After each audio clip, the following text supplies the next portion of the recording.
అబ్బా ఏమిటోనయ్యా చలపతి, ఇందాకటి నుంచి చూస్తున్నాను.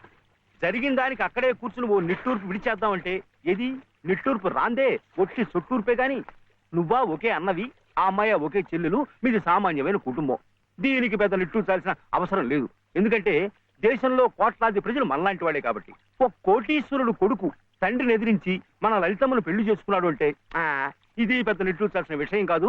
లక్షల పెళ్లిళ్ళు ఇలాగే జరుగుతున్నాయి కాబట్టి.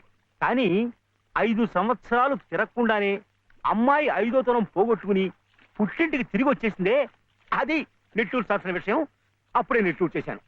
ఇహ పోతే ఆ రావు గారు పంతాలకు పోయి దయాదాక్షిణ్యాలు లేకుండా కోడల్ని మనవణ్ణి ఇంట్లోంచి బయటకు గెంటేశాడే, అదేమన్నా కథదయ్యా, పోనీలే కదా అని నిట్టూరు చదివేయడానికి. అదే అక్కడ కూర్చుని తలుచుకుని గుండె తరుక్కుపోయి, బాబు గుండె తరకపోయింది ఉండు, అప్పుడే సొట్టూర్పు వచ్చేసింది. సరే, ఆ విషయాన్ని వదిలేయి. మనం నిట్టూర్చి ఆ రావు గారు సొట్టూర్చాలంటే ఒక్కటే మార్గం ఉంది. ఆయన్ని కోర్టుకి ఈడ్చి భరణం కక్కించడమే. ఇంకా ఎందుకులేండి వీధిని పట్టాం. ఏదో భగవంతుడు దానికి అలా రాసి పెట్టాడని సర్దుకుపోవటమే మంచిది. ఇలా సర్దుకుపోతే తన బాధ్యత తగ్గిపోయిందని దేవుడు కూడా నిట్టూరు చేస్తాడు. నా మాట విను ఉభయకుశలోపరి. మైసూరెద్దు లాంటి మేల్జాతి లాయర్ని పెట్టి ఆ రావు గారిని గానుగలో తెలక చెక్కలా నలిపేసి భరణం పిండేద్దాం. ఈ పిండుదల నిమిత్తం ప్రస్తుతానికి 2 శాతాలు, ఓ 200 ఇచ్చేయి. ఆ తర్వాత పని జరుగుదలను బట్టి శాతం. అర్థమైంది కదా? ఇద్దు గాని. గురవయ్య గారు, అరచేతిలో స్వర్గం చూపించకండి. అసలే చలపతి బాబు గంగోలు అంటువాడు. అందరిలాగా ఆయన్ని కూడా గాను కట్టి తిప్పకండి. ఓ వెంకటస్వామి, చీటీ గుడ్డని పట్టుబట్టని ఒకే బండకేస్తుంది. నువ్వు ఎవరిని ఎలా చూడాలో నాకు చెప్తావా? మీకే చెప్పాలయ్యా. ఆ దేవుడి గుళ్ళో దీపారాధన కూడా కలిసి నుండి పంపించారు రకం మీరు. ఈ విషయం ఆ దేవుడే పట్టించుకోవడం లేదు. మానవ మాత్రం నువ్వేమిటి? నువ్వు నోరు పోయి. అమ్మమ్మా వింటున్నాను, చెప్పవే. అనంతలక్ష్మి గారింట్లో వాళ్ళ పాప ఆయన తొట్లో వేస్తున్నారట. ఏమైనా ఇస్తే బాగుంటుందేమో. మీ నాన్నకు పుచ్చుకోవడం తప్ప ఇవ్వడం అలవాట్లేదుగా. అయినా ప్రద్దానికి నన్ను అడుగుతారేమిటే? మీ నాన్నని పిన్నిని వదిలేసి. సర్లే, నిన్నింకేం అడగను పో. మీ బావను అడుగుతావా? అస్సలు అడగను. ఇప్పుడు అలాగే అంటావు. రేపు తాళి కట్టాక అస్సలు వడ్డీ కలిపి గుంజుతావు. బావతోనా? పెళ్ళా? రమ్మన్న తెమ్మని బంతికి. ఏమే వాడికి మహారాజు. అందుకే పట్టాభిషేకం చేసి గౌను మీద కూర్చోబెట్టాను. నేను వచ్చేదాకా ఉండమని.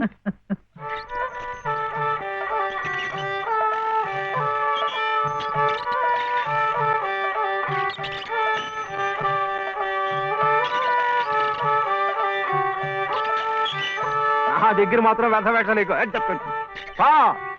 డబ్బు పంపిస్తేనే డబ్బా పంపించేది.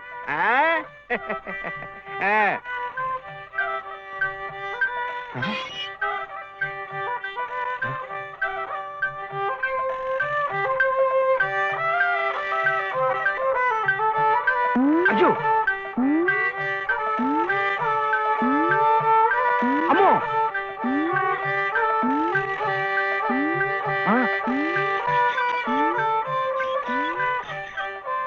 ఎరా ఇప్పుడు దాకా పడుకుని. ఎవరు మెత్తగా చిట్టా? మరెవరు? ఎద్దు. ఎద్దా? ఎద్దు ఇప్పుడు దాకా నిద్రపోయింది, ఇప్పుడే లేచి తిరుగుతోంది పాపం. ఇట్ట అరుస్తే మళ్ళీ పడుకుంటుంది. ఇంకా నూనె ఉండదు, గీనె ఉండదు. ఇంకా ఉషేమిట్రా? నీ కాళ్ళు చేతులు విరిచి గానుగలు వేసి చెప్ప. ఆగో ఆగో ఆగో.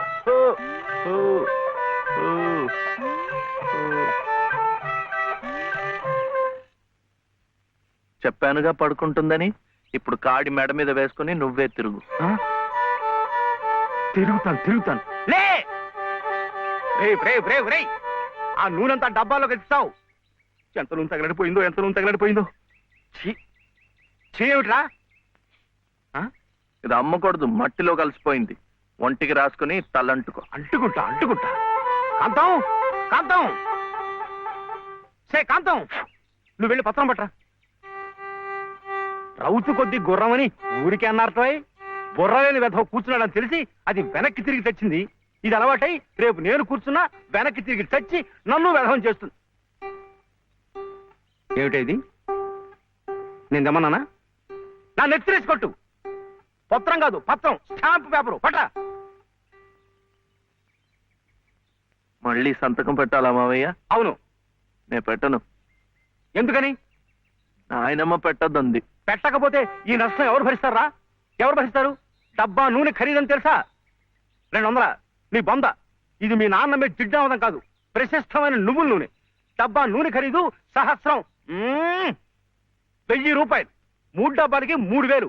ఇవో తీసుకో, పెట్టు.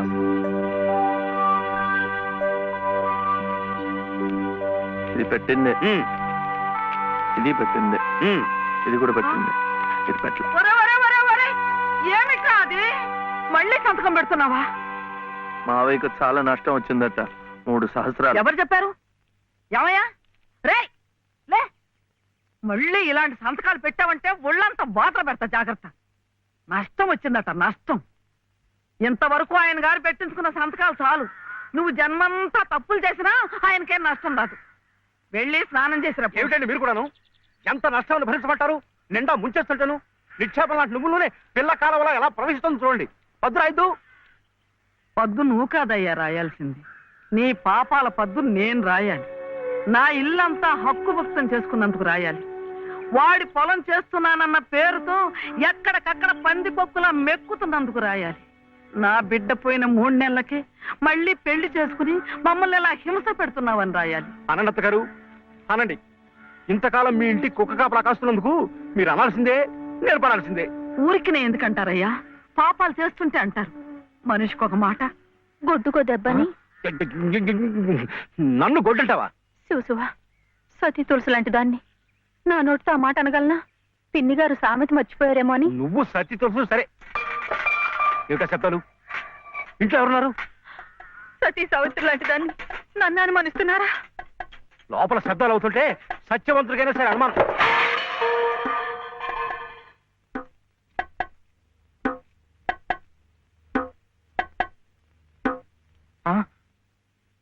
చూడు నాన్న, నీకు దిష్టి తగులుతుందని చాటుగా పలహారం పెడితే సీతమ్మ లాంటి దాన్ని నన్నే అనుమానిస్తున్నారు. రామచంద్రుడి గారికి అనుమానించానే, ఏం తప్ప? నువ్వు రామచంద్రుడు కాదయ్యా, రావణాచంద్రుడు. ఆ విషయం తెలియకే బంగారం లాంటి నా కూతురు గొంతు కోసేసినాను. అవకాశం దొరికింది కదా అని నా ఇంట్లో తిష్ట వేసి మేసేస్తూ మీరే నా గొంతు కోశారు. సిగ్గు లేకపోతే సరి. సిక్కు లేదని అమ్మ అన్నాడు. అవునన్నా, నేను ఇప్పుడే గోదాట్లో దూకుసేస్తా. నీతో పాటే నేను చచ్చిపోతానన్నా. రా తల్లి. అగో, ఇదే ఈతల పోటీలు అనుకున్నారంటే ఒకళ్ళ వెనకాల ఒకళ్ళు దూకడానికి చావడానికిను. మీరెవరు చావక్కర్లేదు. మీరు ఇక్కడే బతికి చావండి, నన్ను చంపండి. ఏం శివయ్య? అదేమిటి పట్టపగల్లో చందమామ గురించి పాడుతున్నావు? అడుగో వచ్చాడుగా. ఎక్కడా? ఏడి? నువ్వే. ఏ కాదా? గుండ్రటి మొహం, చక్రాల్లాంటి కళ్ళు, ఎన్నెలల్లే నవ్వు.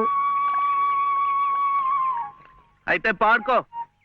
ఏ శివయ్య, కాస్తిటొచ్చి ఈ ప్రద్దెళ్ళు అందడం లేదు.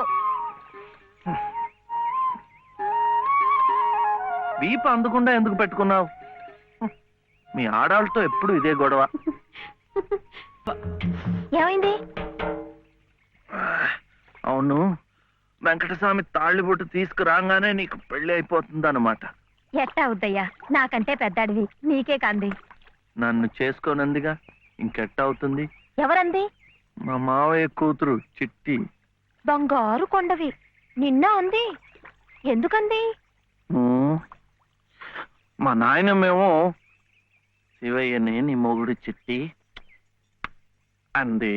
చిట్టేమో నేను నీ పెళ్ళానా బావా అని నన్ను అడిగింది. నాకేం తెలుసు, నానమ్మ అడుగు అన్నాను. అన్నిటికీ నానమ్మ అనేవాడికి పెళ్ళందుకు అని చెప్పి నా తల మీద మొట్టకాయ వేసి వెళ్ళి. ఓసి పిచ్చి మొద్దా, మంచి పని చేసిందిలే. ఇదిగో ఓ మంచి లగ్గం చూసాయి, మన ఇద్దరం మనవాడేద్దాం. ఏంటి శివయ్య, వింటున్నావా? లేదు, బొందు కంటుకుంటున్నావు.